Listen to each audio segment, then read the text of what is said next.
Welcome to Democracy Now!, democracynow.org, The War and Peace Report. I'm Amy Goodman.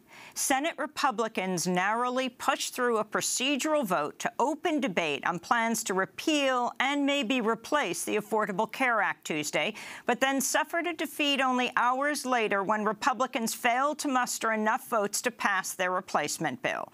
First on Tuesday, the Senate voted 50-50 to open the debate, with Vice President Mike Pence then breaking the tie. Two Republican senators, both women, Susan Collins of Maine and Lisa Murkowski of Alaska, joined Democrats in voting against the motion to proceed. Arizona Senator John McCain dramatically returned to Capitol Hill to cast a decisive vote to open debate only a week after being diagnosed with brain cancer. But once the debate began, divisions within the Republican Party over a replacement bill doomed their efforts to push through any legislation.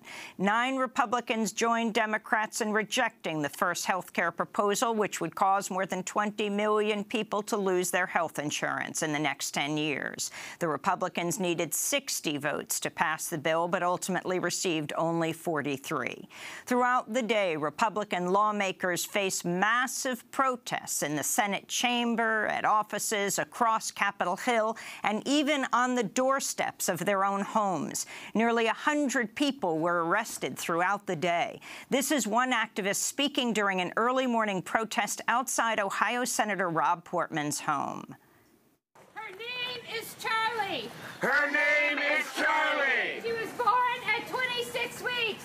She was born at 26 weeks. She weighed 1 pound, 12 ounces. She weighed 1 pound, 12 ounces. The ACA gave her a chance. The ACA gave her a chance. Medicaid made this possible. Medicaid made this possible.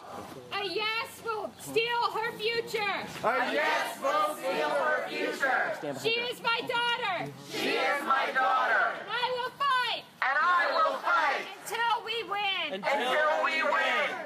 She's speaking as her daughter Charlie sits on her shoulders, holding a sign reading, "Her birth is a pre-existing condition." Hours later, hundreds of activists with the disability rights group ADAPT occupied the Hart Senate building, chanting, "I'd rather go to jail than die without Medicaid." I'd rather go to jail than die without Medicaid. I'd rather go to jail than die without Medicaid.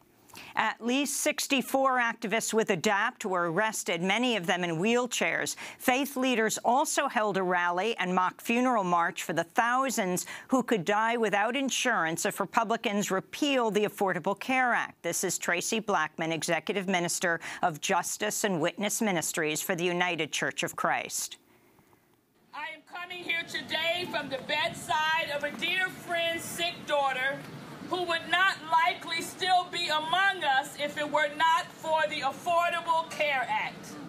I am black and she is white, but that doesn't matter because the need for health care transcends skin tone. She is Jewish and I am Christian, but that doesn't matter because the need for health care transcends religious beliefs. I was able to be at her bedside because the ACA guaranteed that needing a heart transplant did not prevent her from maintaining coverage because of lifetime limits. Then around 2:30 p.m. Tuesday, as Senate Majority Leader Mitch McConnell asked for a vote to proceed to a debate on the health care bill, 19 activists were arrested in the Senate chamber as they shouted, "Kill the bill! Kill the bill!" Kill the bill! Don't kill us! Kill the bill! Don't kill us! Sergeant at Arms will restore order in the chamber. Shame! Shame! Shame! Shame! Shame! Shame! Shame! Reporters say they were ordered by Capitol Police to delete photos and videos of the arrests of the activists from their phones. Senate lawmakers will resume debating and voting on the health care bill today. President Trump is continuing to publicly humiliate his own Attorney General, Jeff Sessions, telling reporters Tuesday he thinks it's unfair Sessions recused himself from the investigation into alleged Russian meddling in the 2016 election. I am disappointed in the Attorney General. He should not have recused himself. almost immediately after he took office. And if he was going to recuse himself, he should have told me prior to taking office, and I would have quite simply picked somebody else. So I think that's a bad thing, not for the president, but for the presidency. I think it's unfair to the presidency. And that's the way I feel. Thank you. Trump's comments Tuesday are the latest in a string of intensifying attacks against Sessions. The Washington Post has reported Trump and his advisors are considering replacing Sessions, and that Texas Senator Ted Cruz and former New York Mayor Rudolph Giuliani are among the candidates being considered as Sessions' replacement. Meanwhile, Attorney General Jeff Sessions has intensified his attack against sanctuary cities, saying Tuesday the Justice Department will refuse to give cities hundreds of millions of dollars in federal grants unless they agree to cooperate with the federal government's crackdown against undocumented immigrants, saying states must allow federal immigration authorities to operate inside state jails and alert ICE agents when someone who's undocumented is set to be released, if cities want to receive the federal grants. In more news from Capitol Hill, President Trump's former campaign manager, Paul Manafort, will not testify today before the Senate Judiciary Committee after the panel dropped the subpoena. This comes after Manafort met with Senate investigators Tuesday to answer questions about his meeting, along with Trump's son-in-law, Jared Kushner, and Trump's son, Donald Trump Jr., last summer with a Kremlin-linked lawyer promising damaging information on Hillary Clinton. Jared Kushner also testified during a closed-door session with the House Intelligence Committee for about 3 hours on Tuesday. Meanwhile, in a direct challenge to President Trump, the House of Representatives voted 419-3 Tuesday to give Congress the power to block any effort by the White House to weaken U.S. sanctions against Russia. This is Democratic Rhode Island Congressman David Cicilline.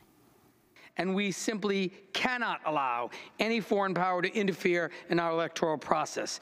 Given our president's complete unwillingness to hold Russia accountable for their attack, and let's not mistake it for anything else, it was an attack on America. It has become necessary for Congress to assert its role in this area and ensure that Russia will be held accountable. President Trump intensified his threats against Iran during a speech in Youngstown, Ohio on Tuesday. The Iran deal, which may be the single worst deal I've ever seen drawn by anybody,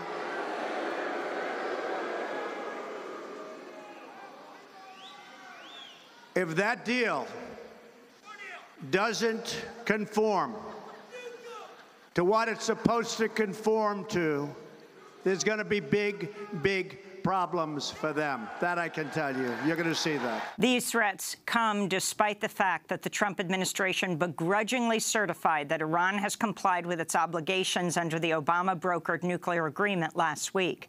The State Department has also announced new sanctions against Iran over alleged support for terrorism and Iran's ballistic missile program. During Trump's same speech Tuesday in Youngstown, he also repeated his frequent attacks on the news media and claimed he can be more presidential than any president in history except Abraham Lincoln. And I said,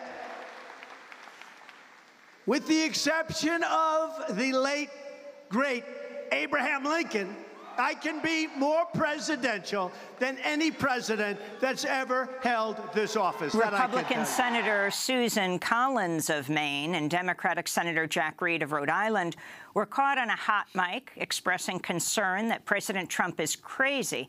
They were speaking at the end of a Senate subcommittee hearing on Tuesday. This is Senator Reed.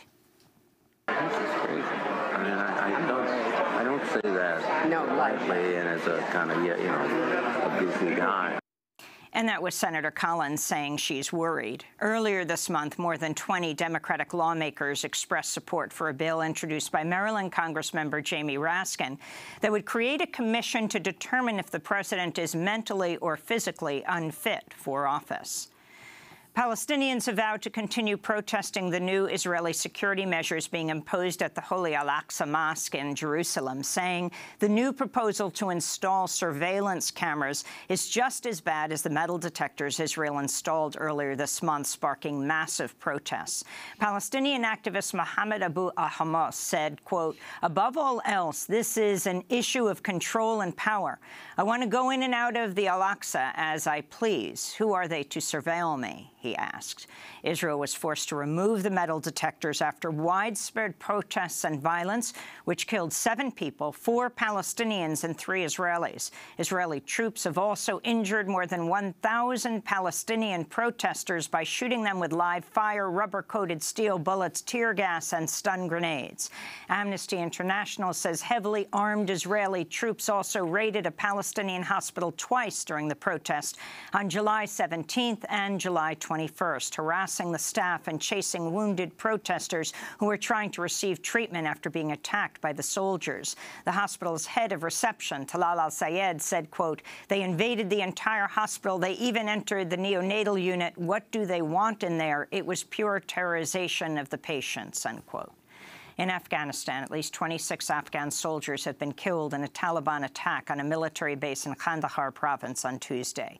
The Defense Ministry says 13 more soldiers were wounded. At least 7 people were kidnapped in the attack.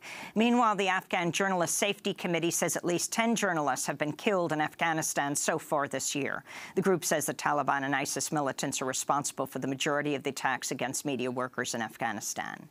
In Syria, U.S.-led coalition airstrikes and shelling by U.S.-backed troops reportedly killed at least 18 civilians in the city of Raqqa Tuesday. That's according to the local journalistic group Raqqa is being slaughtered silently, which says the U.S.-led coalition launched more than 40 airstrikes over the last 2 days as part of the ongoing campaign to seize control of Raqqa from ISIS. In the Philippines, human rights groups are denouncing President Rodrigo Duterte after he threatened to bomb indigenous schools, claiming they were teaching children to be communists and anti-government rebels. In a speech on Monday, Duterte said, quote, "I'm telling the Lumads now," in reference to an indigenous group in the southern Philippines, "I will use the armed forces, the Philippine Air Force. I'll really have those bombed because you're operating illegally and you're teaching the children to rebel against government," he said. And in Chile, hundreds of people took to the streets Tuesday to demand abortion be legalized, only days after a bill to increase abortion access failed to pass by only 1 vote. The bill would have allowed abortion in the case of rape if a mother's life is at risk or if the fetus has a deadly birth defect. More than 70% of Chileans supported the legislation, and some support legalizing abortion in any cases. This is one of the protesters Tuesday. An abortion where everybody has the right to an abortion and not obligatory motherhood. We don't want 3 causes. We want an infinite number of causes because women have the right to make a decision on their body. And those are some of the headlines. This is Democracy Now!, democracynow.org, The War and Peace Report. I'm Amy Goodman.